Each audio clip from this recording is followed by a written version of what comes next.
मंगलाचरणं कुर्मः। सर्वप्रथमं मातरं हृदये ध्यात्वा विशुद्धां भुजवासीं आहाराणां सुखबोधाय क्रियते काव्यदीपिका। काव्यदीपिकायाः तृतीयशिखायाः अध्ययनं वयम् इदानीं कुर्मः। तृतीय अध्याये काव्यस्य भेदानां वर्णनम् अस्ति। काव्यस्य कति भेदाः सन्ति? काव्यस्य कति भेदाः सन्ति? त्रयः भेदाः सन्ति। कति भेदाः सन्ति? त्रयः भेदाः सन्ति। के? ध्वनिकाव्यं, गुणीभूतव्यङ्ग्यकाव्यं, चित्रकाव्यं। ध्वनिकाव्यं, गुणीभूतव्यङ्ग्यकाव्यं, चित्रकाव्यम् इति। ध्वनिकाव्यस्य लक्षणमासीत् वाच्यातिशयिनी व्यङ्ग्ये ध्वनिस्तत्काव्यमुत्तमम्। अर्थात जहाँ पर वाच्य से व्यंग्य में चमत्कार ज़्यादा हो उसे हम ध्वनि काव्य कहते हैं। वाच्य से व्यंग्य में चमत्कार ज़्यादा हो तो उसे हम ध्वनि काव्य कहते हैं। ध्वनि काव्य के दो भेद हैं। सबसे पहले दो भेद किए, लक्षणामूलध्वनि, अभिधामूलध्वनि। लक्षणामूलध्वने अपरम नाम आसीत् अविवक्षितवाच्यध्वनिः। अभिधामूलस्य अपरम नाम अस्ति विवक्षितान्यपरवाच्यध्वनिः। तर्हि लक्षणामूलध्वनिविषये अपि वयं पठितवन्तः। लक्षणामूलध्वनेः द्वौ भेदौ, अर्थान्तरसंक्रमितवाच्यध्वनिः, अत्यन्ततिरस्कृतवाच्यध्वनिः। एवं अविवक्षितवाच्यध्वनि विषये अथवा लक्षणामूलध्वनि विषये वयं विस्तरेण पठितवन्तः। आज हम जिसकी चर्चा कर रहे हैं वो है अभिधामूलध्वनि, अथवा इसका दूसरा नाम है विवक्षितान्यपरवाच्यध्वनि। स्पष्टम? अविवक्षितवाच्यध्वनि, विवक्षितान्यपरवाच्यध्वनि। आज हम जिसके बारे में पढ़ रहे हैं उसका नाम है विवक्षितान्यपरवाच्यध्वनि। आइए पहले लक्षण देखते हैं और फिर उसके भेदोपभेद का वर्णन करते हैं। चलामः सर्वप्रथमं विवक्षितान्यपरवाच्यमाह, है ना। विवक्षितान्यपरवाच्य को कहते हैं। आचार्य मम्मटः काव्यप्रकाशे यथा विवक्षितान्यपरवाच्य विषये उक्तं तदेव अत्र कान्तिचन्द्रभट्टाचार्येण लिखितम्। विवक्षितं चान्यपरं वाच्यं यत्र परस्तु सः।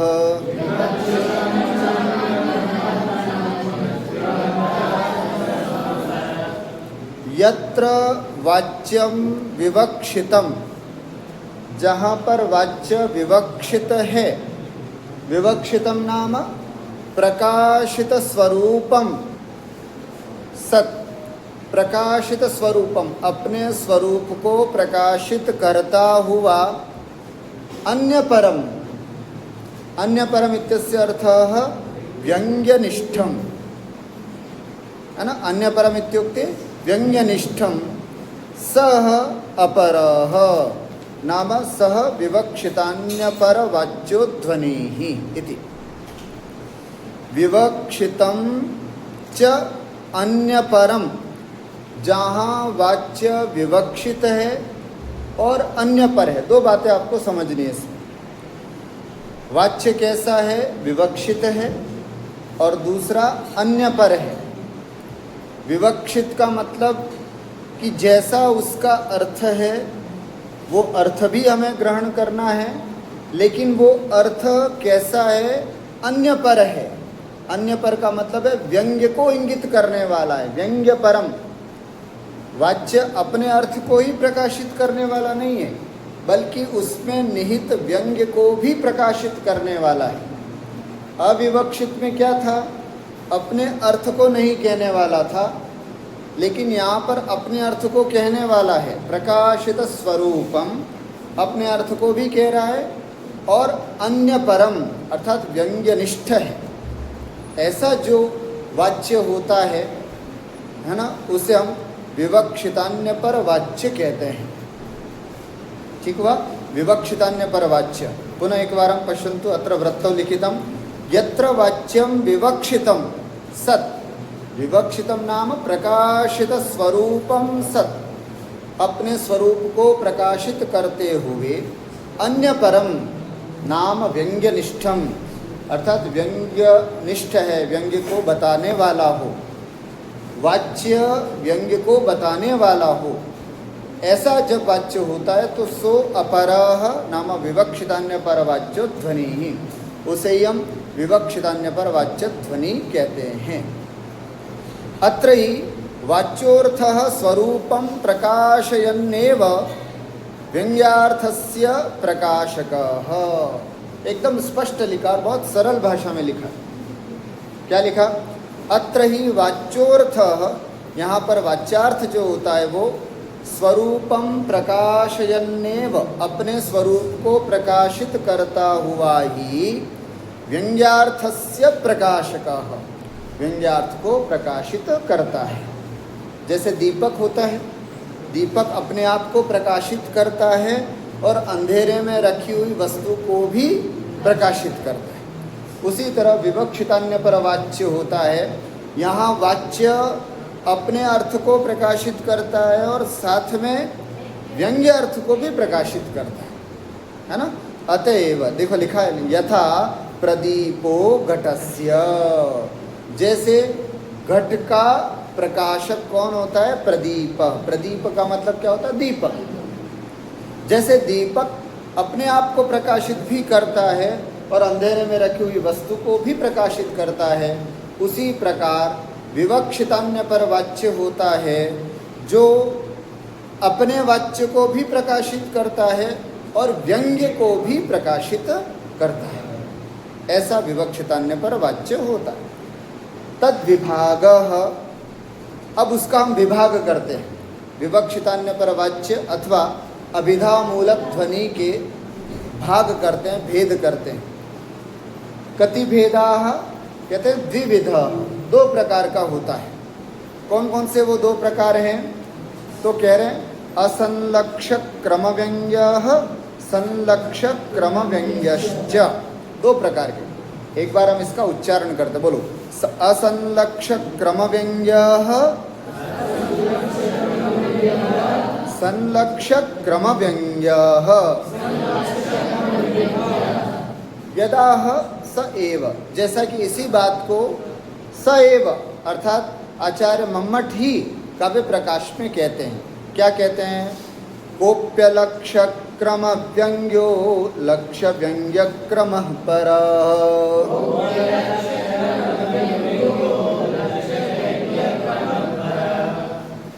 कोपि, कोपि इत्युक्ते अनिर्वचनीय चमत्कारी। जब किम शब्द के साथ अपि शब्द जुड़ता है तो एक अद्भुत अद्वितीय चमत्कारी अर्थ निकलता है। कोपि, कोपि इत्युक्ते अनिर्वचनीय अद्वितीय अनुपमाः चमत्कारी, ये सब अर्थ निकलते हैं कोपि शब्द से।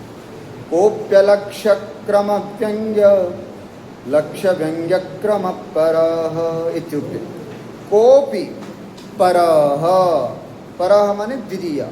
अब वो जो दूसरा है अर्थात संलक्षक, यहाँ पर जो जिसके दो भेद बताए जा रहे हैं उसमें से पहला है अलक्ष्य क्रम व्यंग्यः, अलक्ष्य क्रम व्यंग्यः, जिस हाँ असंलक्ष्य क्रम व्यंग्य उसका दूसरा नाम है, लेकिन यहाँ पर नाम क्या है कारिका में? अलक्ष्य क्रम व्यंग्यः अर्थात अलक्ष्य क्रमः विद्यमानोपि, है ना, विद्यमानोपि अननुभूयमानः क्रमः, है ना, वाच्येन सह पौर्वापर्यं यस्य तादृशं व्यंग्यर्थं यत्र सः अलक्षत क्रम व्यंग्य, मतलब जहाँ पर क्रम तो होता है लेकिन लक्षित नहीं होता। जहाँ पर क्रम तो होता है लेकिन लक्षित नहीं होता। क्या गुरुजी, किसका क्रम और किसका लक्षित नहीं होता है, थोड़ा और स्पष्ट करें। तो यहाँ पर यह समझना, वाच्यार्थ और व्यंग्यार्थ दो अर्थ हैं हमारे पास। पहले हमें कौन सा अर्थ बोधित होता है, वाच्यार्थ, फिर दूसरा अर्थ कौन सा बोधित होता है, व्यंग्यार्थ। ये क्रम है, पहले वाच्यार्थ फिर व्यंग्यार्थ, ये क्रम है। अथवा दूसरा भी ऐसे कह सकते हैं, पहले विभाव फिर अनुभाव और फिर व्यभिचारी भाव, इनका एक क्रम होता है। पर जहाँ क्रम दिखाई न दे, वाच्यार्थ और व्यंग्यार्थ की प्रतीति का क्रम जहाँ पर अपने को पता न चले, जहाँ पर विभाव अनुभाव और व्यभिचारी भावों का क्रम हमको पता न चले, ऐसी स्थिति को बोलते असंलक्षक क्रम व्यंग्य। क्या बोलते हैं उसको, असंलक्षक क्रम व्यंग्य। क्या क्रम नहीं होता है, क्रम तो होता है लेकिन असंलक्ष, प्रतीत नहीं होता, उसको बोलते हैं असंलक्षक क्रम व्यंग्य। आगे जाकर के एक उदाहरण देंगे बहुत अच्छा, हम आपको अभी बता देते हैं उसका सामान्य।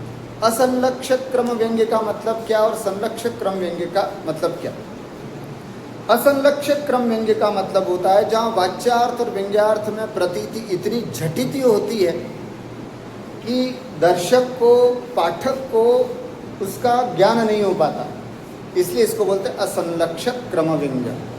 कैसे, जैसे शतपत्र भेदन न्याय से, एक न्याय है शतपत्र भेदन न्याय। पान के 100 पत्ते लाओ आप, 100 पत्ते, और एक सुइया लाओ बड़ा सा, उसको एक साथ भेदन करो। कितना टाइम लगता है उसको भेदने में। 100 पान के पत्ते रखे हमने और एक सुइया ला करके फिर उसको आपको कहे कि इसको भेदन करो, 1 सेकेंड, एक क्षण में वो भेदन हो जाएगा। पता चला आपको इसमें भेदन कब हो गया, पता ही नहीं चला। अच्छा मुझे बताओ, 55 नंबर से 56 नंबर पर भेदन होने का क्रम आपको पता चला क्या कि कब हो गया, असंलक्ष। पर हुआ क्रम से, क्या ऐसा थोड़ी हुआ कि पहले 55 हो गया और बाद में 54 हुआ, ऐसा भी नहीं हुआ, क्रम से। लेकिन आपको उसका क्रम पता चल पाया क्या, नहीं, इसलिए इसको क्या बोलते हैं, असंलक्षक क्रम। क्रमत्व अस्ति लेकिन न संलक्षते, लेकिन जहाँ पर उसको पतित नहीं चला, इसको बोलते हैं असंलक्षक। उसी प्रकार वाच्यार्थ और व्यंग्यार्थ में क्रम है कि नहीं, पूर्वापर का,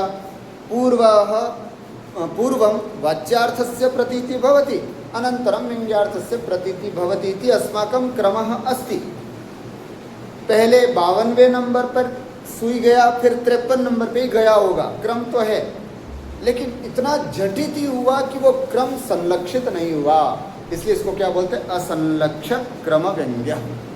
व्यंग्य तो हुआ लेकिन व्यंग्य की प्रतीति नहीं हो पाई, क्रम की प्रतीति नहीं हो पाई, ऐसा जो व्यंग्य होता है उसको बोलते हैं असंलक्षक क्रम व्यंग्य। स्पष्टम, तदेव अत्र उच्यते। पश्य, न संलक्षः क्रमः यस्य तादृशं व्यंग्यम यस्मिन्, ऐसा व्यंग्य जहाँ पर हो, सह असंलक्षक क्रम व्यंग्यः। क्या मतलब, न संलक्षः, न सम्यक अनुभूयमानः, जिसका अच्छी तरह से अनुभव नहीं हो पाया, किसका, क्रमः का, क्रम का मतलब प्रतीति क्रमः, क्योंकि प्रतीति का एक क्रम है। पूर्वं वाच्यार्थस्य प्रतीति भवति तदनु व्यंग्यार्थस्य प्रतीति भवति, किंतु न संलक्षकः क्रमः प्रतीति क्रमो यस्य तादृशं व्यंग्यम, ऐसे व्यंग्य को हम क्या बोलते हैं, असंलक्षक क्रम व्यंग्य। ऐसा कौन सा काव्य है गुरुजी जिसमें हमको क्रम प्रतीत नहीं होता है। ध्वनि काव्य के भेदों में ऐसा कौन सा काव्य है, तो यहाँ पर बता रहे सच रस भावादि ही, वो है रस भावादि। रस भाव आदि का मतलब क्या लेना? रस, भाव, रसाभास, भावाभास, भावोदय, भाव शांति, भाव संधि और भाव शबलता। ये 8 हैं पूरे। अभी आपको इसका डिटेल नहीं समझाया जा रहा है, लेकिन परीक्षा में 2 नंबर के लिए पूछा जाता है। रस भावादि अत्र आदि पदेन किम, नीचे आप टीका में भी देख सकते हैं। रस भावादि इत्यत्र आदि पदेन, आदि पद से क्या ग्रहण करना? रसाभास, भावाभास, भाव शांति, भावोदय, भाव संधि, भाव शबला, भाव शबलतानां संग्रहो बोध्यः, इन सबका संग्रह जानना। रस आदि अथवा रस भावादि, तो रस भाव ये टोटल कितने हो गए? 8 हैं। कितने ये टोटल? 8। एक बार मेरे साथ आप सब उच्चारण करेंगे, बोलिए। रसः, भावः, रसाभासः, भावाभासः, भावोदयः, भाव शांति, भाव संधि, भाव शबलता, ये 8 है। ये रस का परिवार है। क्या है? रस का परिवार। रसादि का बोध, मतलब आपसे पूछा जाए असंलक्षित क्रम व्यंग्य में क्या आता है, तो आपको बताना है रसादि। क्या आता है? रसादि।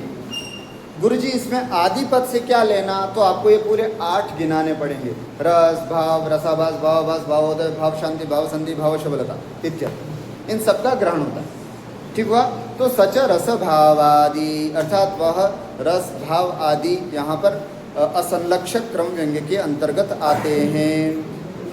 फिर से देखिए क्या लिखा। अत्र व्यंग्य प्रतीते विभावादि प्रतीति कारणत्वात् क्रमो अवश्यम अस्त्येव। अत्र मने यहाँ पर व्यंग्य प्रतीतेर विभावादि प्रतीति कारणत्वात्, क्योंकि व्यंग्य प्रतीति से ही, मतलब व्यंग्य प्रतीति में विभावादि प्रतीति कारणत्वात्, विभावादि की प्रतीति कारण होती है। मतलब पहले विभाव, अनुभाव और व्यभिचारी भावों की प्रतीति होती है, फिर बाद में उससे व्यंग्य की प्रतीति होती है। तो एक क्रम है आपके पास, देखना क्रम है। पहले विभाव, फिर अनुभाव, फिर व्यभिचारी भाव, इनसे व्यंग्य की प्रतीति होती है, तो फिर व्यंग्य बाद में आया। तो क्रम तो है ना, पहले विभाव, अनुभाव, व्यभिचारी भाव, फिर व्यंग्य, ये एक प्रतीति का क्रम है। जैसे 100 पत्ते रखे गए हैं तो 50, फिर 51, फिर 52, फिर 53, फिर 54। लेकिन शतपत्र भेद अपन करते एक साथ, तो क्रम लक्षित नहीं होता।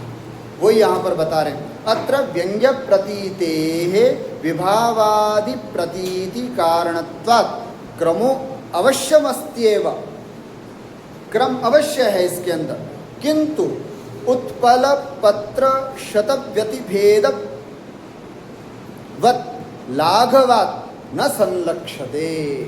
लेकिन उत्पल पत्र, उत्पल पत्र यहाँ पर पान के पत्ते नहीं लेना। उत्पल का मतलब क्या होता है? उत्पल माने कमल, कमल के पत्ते।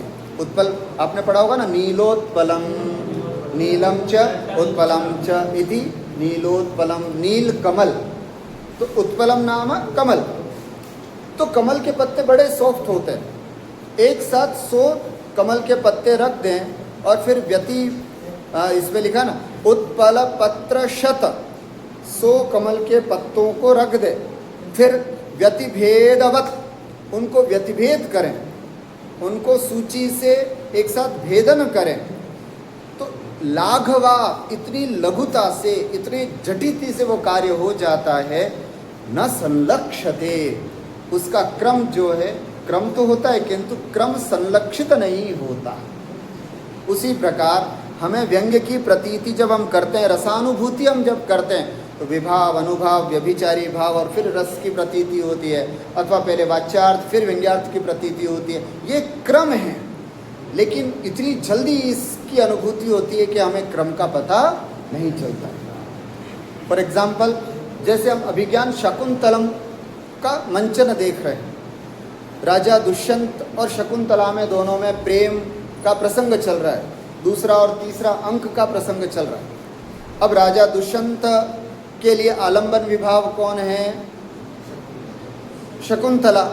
उद्दीपन विभाव क्या है ना? उद्दीपन एकांत स्थान है ना? नदी का तट है, उद्यान आदि हैं, ये उद्दीपन विभाव हुआ। अनुभाव क्या हुआ? अनुभाव शकुंतला का है ना, प्रेम से दुष्यंत को देखना या दुष्यंत का शकुंतला को प्रेम से देखना, अथवा शकुंतला के कटाक्ष आदि, ये अनुभाव हैं। व्यभिचारी भाव शकुंतला का देख करके लज्जित होकर के नीचे मुंह कर लेना, ये सब क्रम है।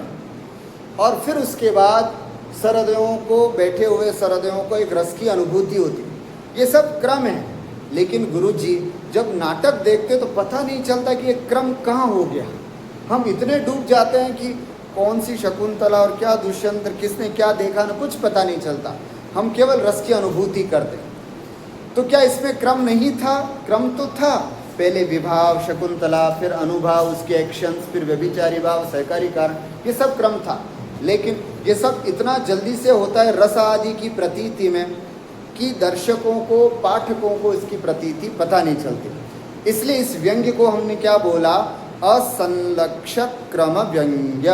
बोलो क्या नाम है इसका? ये वो व्यंग्य है जिसमें क्रम तो है लेकिन संलक्षित नहीं होता। ऐसा कौन सा व्यंग्य है जिसमें क्रम संलक्षित नहीं होता? असंलक्षक क्रम व्यंग्य। अगर इसको दूसरी भाषा में बोले तो क्या बोल सकते हो आप इसको? रसभावादि। क्या बोलोगे इसको? रसभावादि। अर्थात ऐसा कौन सी चीज है जिसमें असंलक्षक क्रम व्यंग्य अप्लाई करते हैं हम? तो वो कौन सी चीज है? रसे, भावे, रसाभास, भावाभास, भावोदय, भाव, ये एक अलग प्रकरण है, वो आपको एक्सप्लेन करेंगे बाद में। फिलहाल आप इतना ही समझना, रसभावादि इज इक्वल टू असंलक्षक क्रम व्यंग्य, असंलक्षक क्रम व्यंग्य इज इक्वल टू रसभावादि। ये दोनों एक ही चीज़ है, इसको अलग अलग नहीं समझना। इस तरह से यहाँ पर असंलक्षक क्रम व्यंग्य कह करके यहाँ पर समाप्त किया। फिर असंलक्षक क्रम व्यंग्य इज इक्वल टू रस भावादि बोला गुरुजी आपने। तो गुरुजी ये तो बताओ कि रस क्या होता है? तो फिर उन्होंने यहाँ पर रस का वर्ण, यहाँ से थोड़ा टॉपिक अब यहाँ से चेंज होता है। अब रस को एक्सप्लेन करेंगे, रस का लक्षण करेंगे, रस के भेदों को आपको समझाएंगे। तो सबसे पहले रस का लक्षण देखिए। अथ रस निरूपणम अथ कोयम नाम रस। पुनः शिष्य पृच्छति, गुरुजी आपने असंलक्षक क्रम व्यंग्य में रस भावादि बोला, तो मेरा प्रश्न है कि रस क्या चीज़ होती है? अतः कोयम नाम रस, रस क्या होता है? केच विभावादय, और ये विभावादि क्या होते हैं? आपने कहा विभाव, अनुभाव, व्यभिचारी भाव के बाद व्यंग्य की प्रतीति, रस की प्रतीति होती है। तो ये विभावादि भी समझाओ, रस भी समझाओ, तब तो हम आपके असंलक्षक क्रम व्यंग्य को समझ पाएंगे, है ना। इत्याहुर मम्मट भट्टपादाः। तो यहाँ पर मम्मट भट्टपाद जो हैं वो इस बात को समझाते हैं आपको। सबसे पहले रस का लक्षण बहुत महत्वपूर्ण है। रस का लक्षण है ना, बोलेंगे कारणान्यथ कार्याणि सहकारीणि यानि च।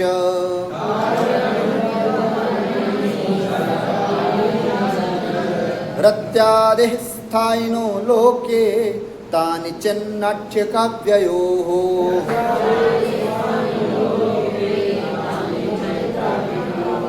विभावा अनुभावाश्च कथ्यन्ते व्यभिचारिणाः।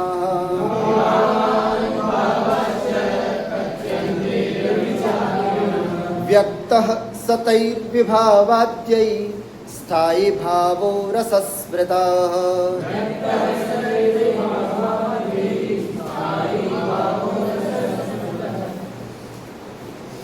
रसस्मृतः।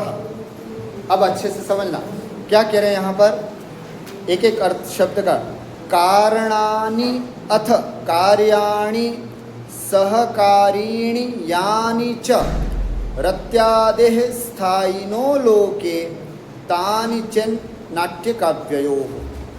लोके, लोक में है ना, लोके अर्थात लोक में स्थायिन, रत्यादेः स्थायिन, रति आदि स्थायी भावों के यानी कारणानि कार्याणि सहकारिणी, अर्थात लोक में रत्यादि स्थायी भावों के जो कारण, कार्य और सहकारी कारण हैं, तानि च नाट्य काव्ययोः, अगर उन्हीं लोक में कारण, कार्य और सहकारी भावों को नाट्य काव्ययोः, नाट्य और काव्य में अगर हम प्रयोग करते हैं तो इनके टाइटल चेंज हो जाते हैं, इनके नाम चेंज हो जाते हैं। क्या नाम होते हैं तो बताते हैं, नाट्य काव्ययोः, जो लोक में कारण, कार्य और सहकारी कार्य हैं, उन्हीं को यदि हम नाट्य और काव्य में प्रयोग करते हैं तो इनके क्या नाम हो जाते हैं तो बताते हैं विभावा। जो कारण थे वो तो क्या बन जाते हैं विभाव, जो कार्य थे वो क्या कहलाते हैं अनुभावा, अनुभाव, और जो सहकारी कारण थे वे क्या कहलाते हैं व्यभिचारिणा, व्यभिचारी भाव। ठीक हो गया।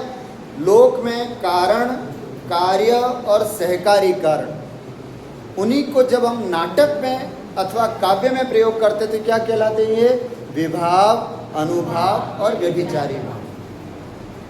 ठीक है। इनके द्वारा चौथी लाइन, व्यक्तः स तैर विभावाद्यैः, तैः विभावाद्यैः, उन विभावादि के द्वारा जो स्थायी भाव व्यक्त होता है, जो स्थायी भाव प्रकट होता है, जो स्थायी भाव परिणत होता है, उसे ही हम क्या बोलते हैं रसस्मृतः, उसे ही हम रस कहते हैं। समझ में आ गई। जैसे एक उदाहरण के माध्यम से आपको समझाता हूँ कि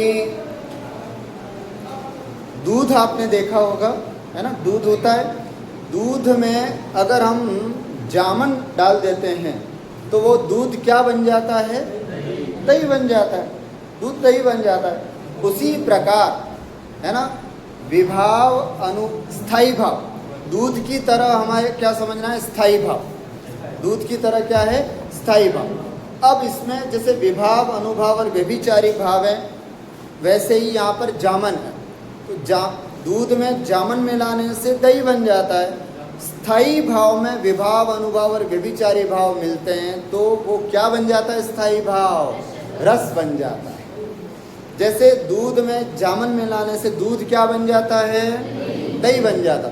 उसी प्रकार स्थायी भाव, स्थायी भाव समझते हैं क्या होता है।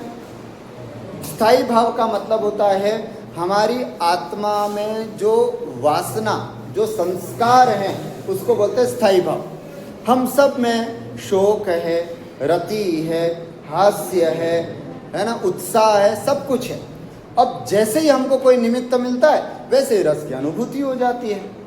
मान लीजिए कि अभी मेरे अंदर उत्साह है, तो जैसे ही यहाँ से कोई गली से गुजरेगा नगाड़े बजाते हुए, चलिए युद्ध भूमि में भारत पर पाकिस्तान ने आक्रमण कर लिया, चलो सबको, तो हमारे अंदर जो स्थायी भाव उत्साह है वो वीर रस के रूप में प्रकट हो जाएगा। मैं यहाँ पर आपको पढ़ा रहा हूँ, अचानक ऊपर से छिपकली टपक जाए, है ना, तो अचानक क्या भाव आएगा भयानक डर का भाव आ जाएगा। तो इसी तरह सब भाव हमारे आत्मा में वासना के रूप में विद्यमान हैं। जैसे जैसे निमित्त मिलते जाएंगे वैसे वैसे रस की प्रतीति होती जाती है। स्पष्ट हो गया। यहाँ पर कॉन्सेप्ट समझेंगे ना तो विषय बहुत अच्छे से समझ में आएगा। आगे भी कॉन्सेप्ट समझ में नहीं आएगा तो आगे समझ में नहीं आएगा।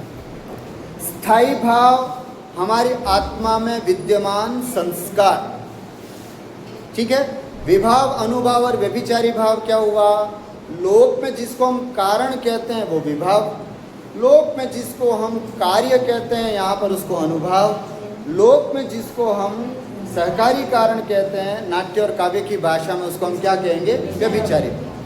तो जैसे लोक में कारण, कार्य और सहकारी कारण के मिलने से जो स्थायी भाव जो है वो लौकिक रस को प्राप्त होता है, उसी तरह विभाव, अनुभाव और व्यभिचारी भाव मिलकर के स्थायी भाव को अलौकिक रस में उत्पन्न करते हैं।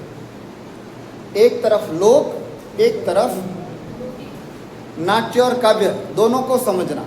एक तरफ लोक, एक तरफ नाट्य और काव्य। एक उदाहरण के माध्यम से समझाता हूँ, आपको और स्पष्ट होगा। रस, लौकिक रस और अलौकिक रस, दो चीजें होती है, लौकिक रस और अलौकिक रस।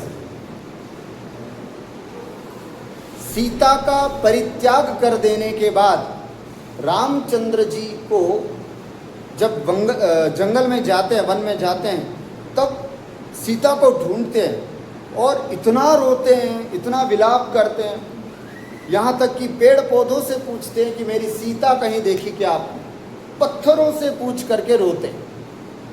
ठीक है, तो उस समय रामचंद्र जी के लिए विभाव, आलंबन कौन हुआ? सीता। समझ में आया? सीता आलंबन विभाव है, और फिर उनका जो रोना है वो अनुभाव कहलाता है, और बाकी निर्वेद आदि जो है वो उसके सहकारी कार्य। उसी प्रकार जब राम से पूछा गया रस कौन सा है? करुण रस। उस करुण रस से उनको दुख हो रहा है लोक में, लेकिन यही चीज़ अगर हम पर्दे पर देखते हैं या अभिनेताओं के द्वारा मंचित नाट्य मंच पर देखते हैं तो हमें दुख नहीं होता, बल्कि रसानुभूति होती है। क्या होता है? हमको रसानुभूति होती है, अर्थात आनंद आता है। हम 1 घंटे बिल्कुल ध्यान से बैठ करके देख सकते हैं। तब आपसे पूछा जाए कि आपको दुख हुआ क्या? आप कहोगे नहीं, बहुत अच्छा लगा, क्या नाटक था साहब, आज की रामलीला देख करके बड़ा आनंद आया।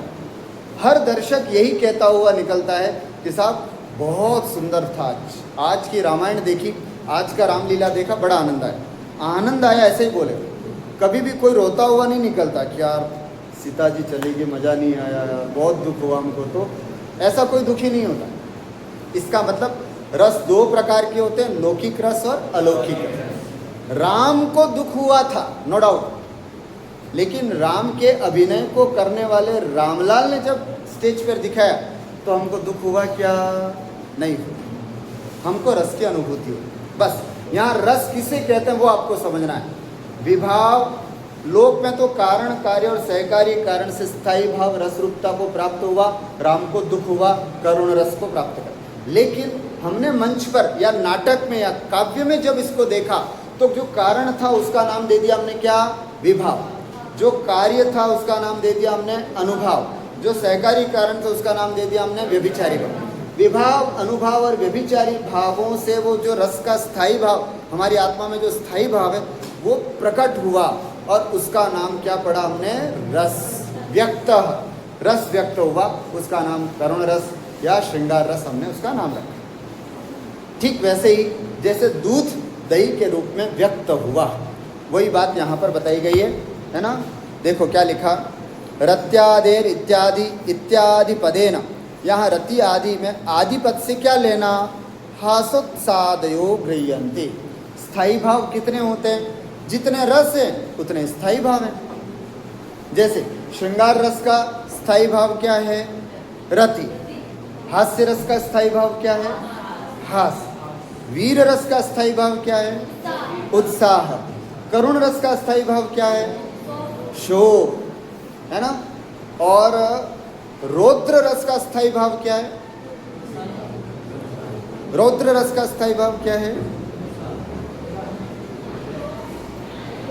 हाँ, क्रोध। क्या है स्थायी भाव? क्रोध। ऐसी, है ना। इसी तरह से सभी रसों का अपन लगा सकते हैं। तो यहाँ पर क्या है? रत्यादि। गुरुजी यहाँ पर रत्यादि लिखा आपने, तो आदि पद का क्या अर्थ है? हासोत्साहादयो गृह्यन्ते। हास, उत्साह, इन सब का हम ग्रहण कर लेते हैं। अब देखो, जो बात मैंने अभी आपको पूरी डिटेल से समझाई उसी को संस्कृत में बहुत सरल भाषा में समझाई गई है। देखो, लौकिके उत्साहादीनां वक्ष्यमाणानां स्थायी भावानां, लोक में उत्साह आदि जो जिनको बारे में हम आगे आपको कहेंगे, ऐसे स्थायी भावों के कारणानि अर्थात उत्पादक रूपाणि नायक प्रतिनायक आदीनि। नायक और प्रतिनायक आदि जो हैं वो कारण हैं लोक में। उद्दीपन रूपाणि, उद्दीपन रूप के रूप में नायक प्रतिनायक चेष्टादीनि। नायक और प्रतिनायक की चेष्टाएं हैं, ये उद्दीपन विभाव हो गया। यानी कार्याणि, और जो कार्य हैं, कार्य का मतलब विपक्षाभिमुख गमनादीनि, है ना। विपक्षाभिमुख प्रतिनायक के प्रति उत्साह के साथ जाना। जैसे राम का प्रतिनायक कौन था? रावण। तो राम का रावण की तरफ जाना, लंका की तरफ कूच करना, जाना, ये सब अनुभाव कहलाता है, जिसको हम लोक में कार्य बोलते हैं, यहाँ अनुभाव। यानि च सहकारिणी सहाय भूतानि धृति गर्वादिनी, धृति माने धैर्य, गर्वादि, इन सब को तानि नाट्यम। अब ये सब चीज़ें जब हम नाट्य में प्रयोग करते हैं, नाट्ये काव्ये च निबद्धेरन, इनका अगर हम काव्य और नाट्य में इसको निबद्ध करते हैं, मतलब इन सब चीज़ों को लेकर के कोई काव्य लिखता है या कोई नाट्य मंचन करता है, तो ये सब चीज़ों के नाम चेंज हो जाते हैं। बात समझना, इनको यहाँ पर कुछ बोलते हैं और काव्य और नाट्य में इनके नाम चेंज हो जाते हैं। जैसे घर में किसी को पप्पू बोलते हैं, लेकिन नाम क्या है उसका? प्रदीप नाम हो, परमेश्वर नाम हो, लेकिन घर में उसका क्या नाम होता है? पप्पू, सामान्य रूप से। तो जैसे कॉलेज में आता है, या फिर ऐसा समझ सकते हैं कि जैसे आपने यहाँ पर पढ़ाई की और यहाँ जैसे आपकी ग्रेजुएशन पूरी हो जाती है कि आपका एक नया नाम हो जाता है। जब आप किसी भागवत कथा की गद्दी पर बैठते हैं तो आपको किस नाम से जाना जाएगा? शास्त्री जी। किस नाम से जाना जाएगा? शास्त्री। यहाँ आपका नाम चेंज हो गया क्योंकि आप गद्दी पर बैठे।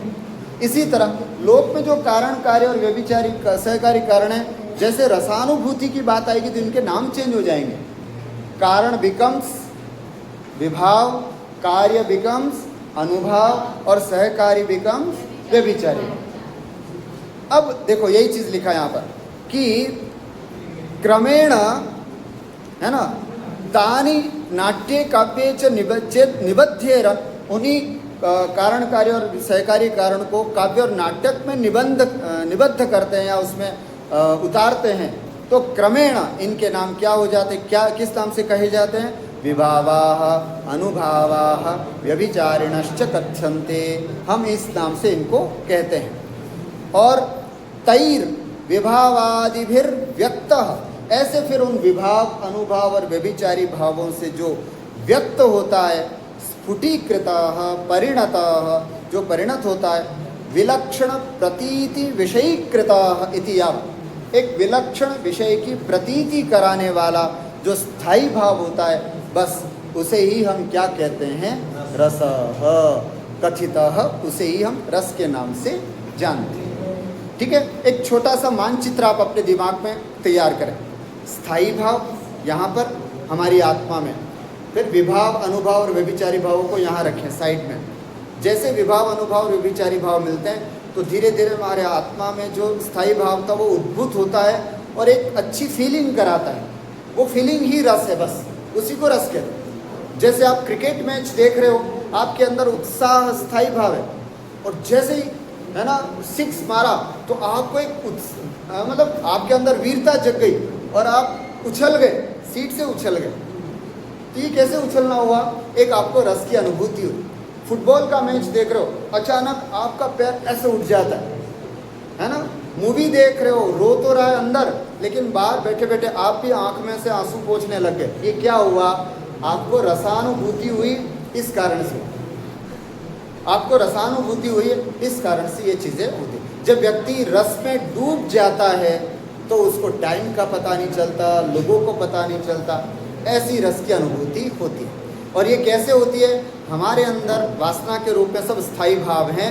जैसा विभाव, अनुभाव, व्यभिचारी भाव, मतलब कारण कार्य और सहकारी भाव मिलते हैं, वैसे वैसे हमें रस की अनुभूति होती है। एक लौकिक जो हमारी लाइफ में देखी जाती है, और एक अलौकिक जिसको हम काव्यों में, जिसको हम नाटकों में देखते हैं। लोक में देखते हैं उससे तो सुख और दुख सब होता है, लेकिन काव्य और नाटक में जिसको हम देखते हैं उससे केवल केवल और केवल मात्र सुख की अनुभूति होती है। ये कैसे, वो आगे हम आपको बताएंगे कि कैसे लोक में सुख और दुख इसकी अनुभूति होती है। फिलहाल, है ना, अभी रस का प्रकरण आज हमने देखा। विवक्षितान्य पर वाच्य का लक्षण देखा। विवक्षितान्य पर वाच्य का ही दूसरा दो भेद किए अपन ने। कौन कौन से? असंलक्षक क्रम व्यंग्य और संलक्षक क्रम व्यंग्य। असंलक्षक क्रम व्यंग्य कहते ही असंलक्षक क्रम व्यंग्य इज इक्वल टू रस भावादि। तो शिष्य ने पहले यही पकड़ लिया कि गुरु जी रस भावादि में पहले हमको रस समझा दो। तो आचार्य ने पहले रस समझाया, अब रस के भेदों को समझाएंगे, फिर धीरे से भाव को बताएंगे, फिर बाद में ये असंलक्ष्य क्रमव्यंग्य हो जाएगा, तब जा करके संलक्ष्य क्रमव्यंग्य बताएंगे। इस तरह से प्रसंग चलेगा। क्रम से आप समझते जाएंगे तो आपको विस्तार से समझ में आएगा। अस्तु अद्य एतावदेव, है ना। अग्रिम कक्षायां वयं रसस्य भेदान् पठिष्यामः।